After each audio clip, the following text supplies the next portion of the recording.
Hello everybody and welcome to this video. It's a continuation in the series on A-Level English Language. Everything I go through comes from Mr. Bruff's Guide to A-Level English Language, written by Lindsay Dyer, available at mrbruff.com and amazon.co.uk for just £4.99. It really is the definitive guide. It covers all exam boards and it's really going to help you out. So what I want to talk about today is how to apply the assessment objectives accurately in the exam. And we've gone through the assessment objectives in quite a bit of detail, but I still think we should look further at how do we take all of that knowledge into that intensity of the exam. So here are the assessment objectives.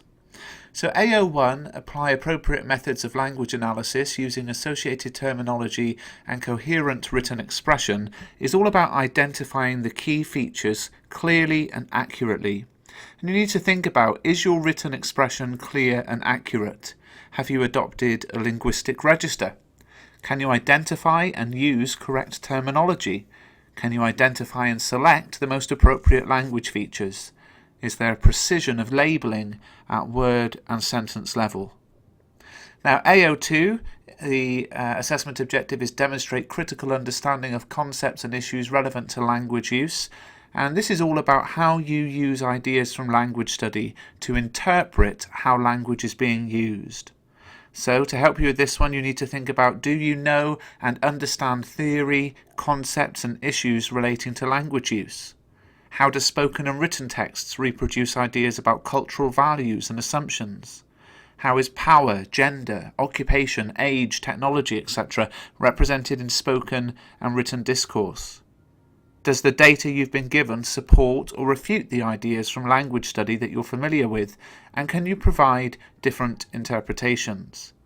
You also want to think about, can you apply a model? Can you develop a line of argument? Are you able to prove and disprove research and concepts?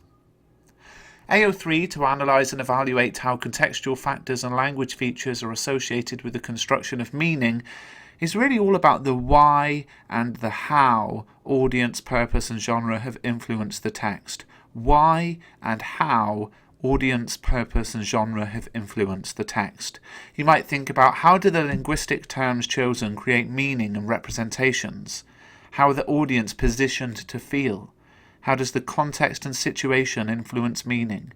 How does the context and situation influence the writer's choices?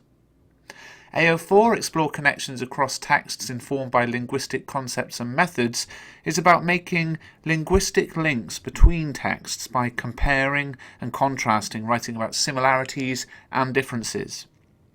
Questions to ask yourself: have you revisited the texts and analysed for connections? Have you compared and contrasted audience, purpose and genre? Have you compared and contrasted the most impressive language features? Is there a range of points, 3 or 4 paragraphs of analysis? Are there clear links between language and context? Is your response rooted in the data? And finally, AO5, demonstrate expertise and creativity in the use of English to communicate in different ways, is all about showing you are a creative expert, even if you think you're not. So you need to be thinking about, do you know and understand how to write a range of different genres for different audiences and purposes? Do you use the correct features of a given form for effect? Can you transform existing material as style models? Does your writing have a strong opening and conclusion? Can you use language creatively and originally? Are the language choices you make appropriate for genre, audience and purpose? Now, in the guide at mrbruff.com and on Amazon, there are lots of examples of student work, and they are absolutely amazing. So many people, particularly I think with A-Level English Language, but also with literature, but language more so, it's so hard. They kind of think, how do I put all this into a piece of work? Well, do pick up the revision guide because it contains lots and lots of examples to help you. If you're not subscribed to the channel, please do so, and give the video a thumbs up. And check me out on Twitter at Mr. Bruff English, and download the podcast on iTunes. And I think that's about it.